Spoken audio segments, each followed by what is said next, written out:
Without chemical కొట్టినా కూడా ఇంత బాగా రాదు. అసలు ఎంత చెట్టు వచ్చింది ఈ ఒక్క కోత కోస్తే 100 కిలోలు వచ్చింది. జస్ట్ ఒక 3-4 days లో 100 కిలోలు వచ్చింది. ఇది ఒకటే ప్లాంట్. చూసినానికి 2 అనుకుంటాం. ఇది ఒకటే, ఇది మొత్తం ఒకటేనా? ఇదిగో చూడు,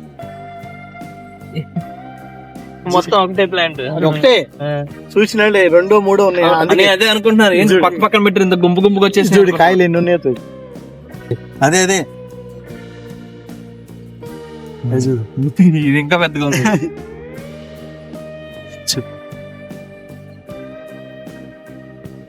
సో నమస్కారం అందరికి. మనతో ఉన్నారు రవి గారు దాదాపుగా 35 సంవత్సరాలు కెమికల్ వ్యవసాయం చేసి కెమికల్ వ్యవసాయం నుండి ప్రకృతి వ్యవసాయంలోకి మారారంట. సో అవి మారడానికి ఎందుకు మారారో, అలా మారడం వల్ల ఏమైనా లాభం ఉందా, నష్టం ఉందా, రవి గారినే డైరెక్ట్ గా అడిగి తెలుసుకుందాం. నమస్కారం. అసలు మీరు ఒక కెమికల్ వ్యవసాయం చేసే భూమి నుండి ప్రకృతి వ్యవసాయంలోకి మార్చాలంటే ముందు మనం చేయాల్సింది ఏంటి? ఎవరైనా కొత్తగా వచ్చిన రైతు ఏం చేయాలంటే ముందు బాగా దానికి ఆవు పేడ, నవధాన్యాలు ఇట్లాంటివి వేసి బాగా పెంచాం. 2 నెలలు పోత వచ్చేదాకా దాన్ని దున్నేసాం బాగా, మొత్తం దున్నేసాం. దాంట్లోనే 10 ట్రాక్టర్ల ఎరువు ఆవు పేడ తీసుకొచ్చి భూమిలో అంతా జల్లేసాము. ఒక వారం 10 రోజులు ఆవుల్ని గొర్రెల మంది ఎట్లా కట్టేస్తారు, ఆవులను కూడా దీంట్లో ఉంచేసి మన భూమిలో దించేసాం. దాని తర్వాత బాగా మొత్తగా దున్నేసేసి రాళ్ళన్ని ఏరేసేసి అంత బెడ్ సిస్టమ్ చేసాం. ఫస్ట్ ఆ బెడ్ కి అన్ని డ్రిప్పులు వేసేసి దాంట్లో ఒక్కొక్క 5 బెడ్లు కాడికి ఒక్కొక్క వెరైటీ, ఒక 10 రకాల వెరైటీలు బోట్ నుంచి జీవామృతం చేసి ఎప్పుడు ఇట్లా చేస్తా ఉంటాం. ఎవ్రీ 10 days కి ఎక్కిస్తా ఉంటాం. డ్రిప్ లో పంపించేస్తాం. పేడ, మూత్రం, ఆవు మూత్రము, మట్టి, 2 కిలోలు బెల్లము, 2 కిలోలు శనగపిండి, పుట్టమన్ను కలిపేసి 10 రోజులు రోజు తిప్పుతా జీవామృతం చేస్తాం. ఇది డైరెక్ట్ స్ప్రే చేస్తాం, ఎక్కిస్తాం డ్రిప్ లో. ఇది ఏమో మజ్జిగ, పుల్లటి మజ్జిగ. దీంట్లో రాగి చెంబు వేస్తాం. ఇది బాగా పులిచిపోయినాక వాసన వస్తుంది. ఇది కొట్టుకుంటే నీకు కాయ షైనింగ్, నైట్రోజన్, యూరియా లాగా పనిచేస్తుంది. ఇక కొన్ని ఇంకా నీమ్ ఆయిల్ అని ఇంకా చాలా రకాలు ఉన్నాయి. అంటే మనకి ఎట్లా నాకు అవసరం ఉందో నేను అట్లా దాన్ని బట్టి చేసుకుంటాను. దీనికి నాకు ఎక్కువ పట్టల ఏంటంటే ఏమి రాలేదు కాబట్టి ఈ 2 ఇప్పుడు చిప్పుడు పెట్టా. ఇంత ముందుకు వేరే పెట్టాను, అయిపోయింది. మళ్ళీ చిప్పుడు పెట్టా. ఈ కాయలు రోజు మార్కెటింగ్ కోసం కలిపి తీసేది. రోజు ఏదో ఒకటి ఆర్డర్ తో ఉంటది. నేను ఇక్కడ ఒక ఫ్యామిలీని మెయింటైన్ చేస్తాను. వైఫ్ అండ్ హస్బెండ్ చేస్తాను. రీసెంట్ గా ఒక లీడింగ్ ఇస్తుంది కాయలు వచ్చినాక. అదే మనం ఇట్లా నీళ్లు పెట్టి పారేటుంటే మనం అసలు చేయలేము. ఇది నీకు ఏ లైన్ కి వద్దు, అక్కడ పైప్ ట్యాప్ కట్టేసి అయిపోతుంది. నీళ్ళు కూడా ఎక్కువ వేస్ట్ కాకుండా. ఇది వంగ, ఈ 3 లైన్ క్యాబేజీ పెట్టానండి. ఒక్కొక్కటి పవన్ 3 కిలోలు 4 కిలోలు వచ్చింది. నేనే ఆశ్చర్యపోయా. ఈ ఇంత 500 చెట్లు పెట్టాను, దగ్గర 600-700 కేజీలు అయ్యి. అబ్బో. ఇంకోటి మీరు చేసే మొత్తం ఇలాంటి రాళ్ళు ఉన్నాయి, కొండ ప్రదేశం కదా. అవునండి. సో ఇలాంటి రాళ్ళు మీరు ఎదుర్కొని వ్యవసాయం ఎలా చేస్తున్నారు? మొత్తం దున్నేసి ఒక వారం రోజులు ట్రాక్టర్ మనుషులు పెట్టి అన్ని ఏరేసి బయటకి వేసి మళ్ళా దున్ని బెడ్లు తీసాము. రాళ్ళు చాలా మటుకు తీసాము. రాళ్ల భూమి అనుకుంటాం గానీ రాళ్లలోని భూమిలోనే బాగా బలం ఉంటది. ఒక ఏరు వెళ్ళాలంటే ఆ రాయి ఉన్న కాడే ఇంకా తొందరగా. ఇక కలుపు లేకుండా బాగా మాక్సిమం కలుపు తీసుకుంటా. బెడ్ మీద నీళ్లు అనేది మెయిన్. ఏ టైంలో ఎట్లా పెట్టాలనేది ముఖ్యం. రైతు కొందరికి ఎట్లా పెట్టాలో తెలియదు. చెట్టు గ్రోత్ అప్పుడు ఒక రకంగా పెట్టాలి, పోత వచ్చినాక ఎలా పెట్టాలి సార్? ఇప్పుడు విత్తనం వేసాం, కొంచెం మొక్క పెరిగింది, ఆ టైంలో ఎలా పెట్టాలి? ఇప్పుడు రోజు ఒక గంట దాని రిక్వైర్మెంట్ బట్టి పెడతా ఉంటాం. ఒక రోజు తడి ఎక్కువ ఉంటే ఒక రోజు మానేసి మరుసటి రోజు పెట్టాలి. పోత వచ్చినప్పుడు ఒక రకంగా పెట్టాలి. పోత వచ్చినప్పుడు ఎక్కువ పెట్టినా రాలిపోతే, తక్కువ పెట్టినా రాలిపోతుంది. కాబట్టి మనం చూసుకుని దాన్ని అంటే ఎలా అర్థం అవుతుంది మనకి? ఆ టైంలో చెట్టును చూస్తే అర్థమైంది. మరి ఇప్పుడు కాయ మనకి ఇంకొక వారంలో వస్తుంది అంటాం, అలాంటి టైంలో నీళ్ళు ఎలా పెట్టుకోవాలి? అది కాయ వచ్చినప్పుడు నీళ్ళు ఎక్కువ తాగుతుంది. 1 గంట పెట్టేది గంట సేపు. ఎప్పుడైతే టమాటాలు కాయలు వచ్చినప్పుడు ఎక్కువ నీళ్ళు తాగుతా ఉంటుంది కాబట్టి మనం ఖచ్చితంగా వాతావరణం బట్టి మనం దీన్ని బట్టి మనం పెట్టుకుంటాం. ఓకే. ఈ 2 ఎకరాల్లో దాదాపు ఎన్ని రకాల కూరగాయల మొక్కలు? దగ్గర దగ్గర 10 నుంచి 12 రకాలు వేసాం. 12 రకాలు. సో మీకు కంటిన్యూస్ గా ప్రతి వారం వస్తూ ఉంటారు. ఆర్డర్స్ ఇస్తున్నాం, బయట ఆర్డర్స్ తీసుకుంటున్నాం. ఉమ్, మాకు 2-3 points, juice point okay. Park కాడ మా దగ్గర ఉన్నాయి. మా కూరగాయలు మేమే తీసుకెళ్లి అక్కడ అమ్ముతున్నాం. ఓకే. జ్యూస్ చేస్తుంటారు, ఆ జ్యూస్ తో పాటు కూరగాయలు అమ్ముతూ ఉంటారు. సో మీకు డైలీ ప్రతిరోజు మీరు అక్కడ జ్యూస్ పాయింట్ పెడతారంటే ప్రతిరోజు మీకు కూరగాయలు కావాల్సిందే. అవునండి. సో దాన్ని మీరు కంటిన్యూస్ గా సప్లై ఉండడానికి ఏం చేస్తారు? ఇప్పుడు ముందు ఒక ఎకరంలో కొన్ని రకాలు వేసుకుంటా వచ్చాము. ఓకే. ఇది క్రాప్ స్టార్ట్ అయ్యింది. ఉమ్, ఈ క్రాప్ అయ్యే లోపల మళ్ళా ఇంకొక ఎకరంలో పక్కన ఉమ్, ఇదే సిస్టమ్ పెట్టాము.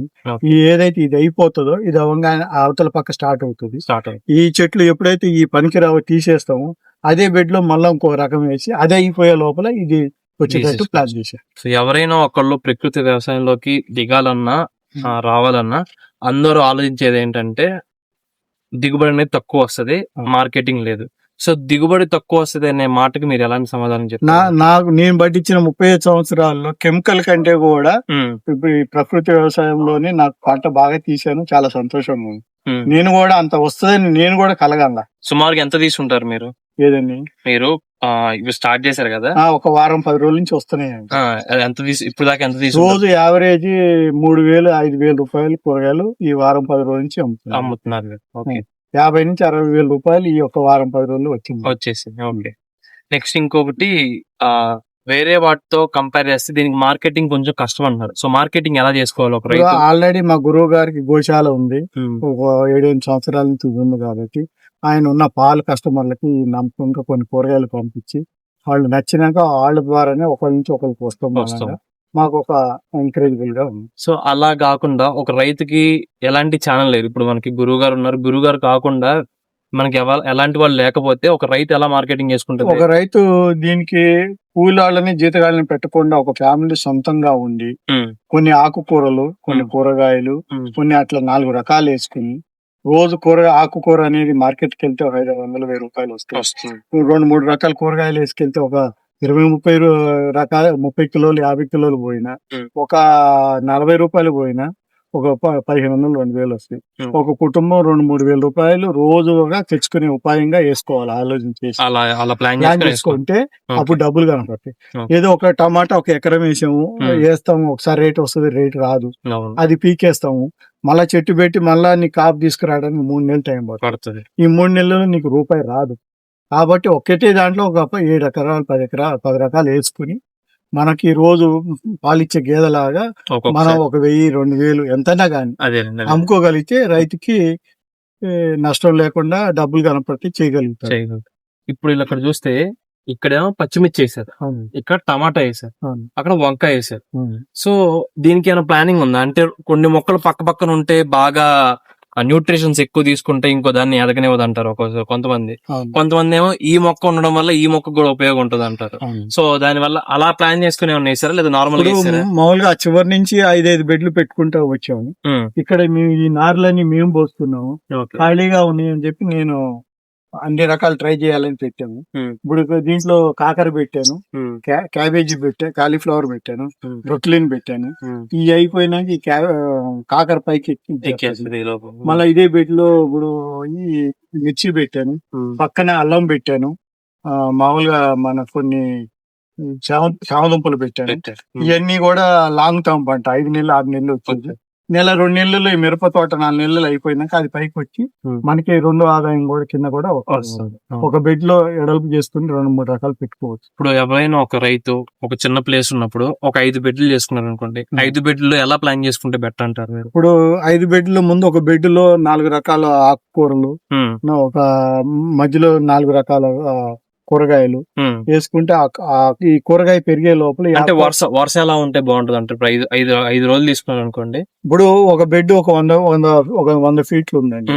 100 ఫీట్లలో 4 రకాలు డివైడ్ చేసుకోవాలి. 425లో 450లో ఒక్కొక్క దీనికి ఒక్కొక్క వెరైటీ టమాటా, వంగ, మిరప 4 రకాలు పెట్టుకోవాలి.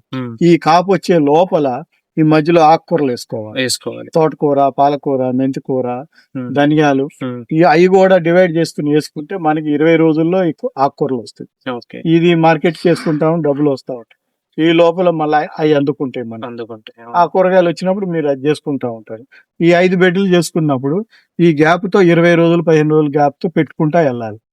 ఇది అయిపోయే లోపల ఇంకోటి వస్తుంది, ఇది అయిపోయే లోపల ఇంకోటి వస్తుంది.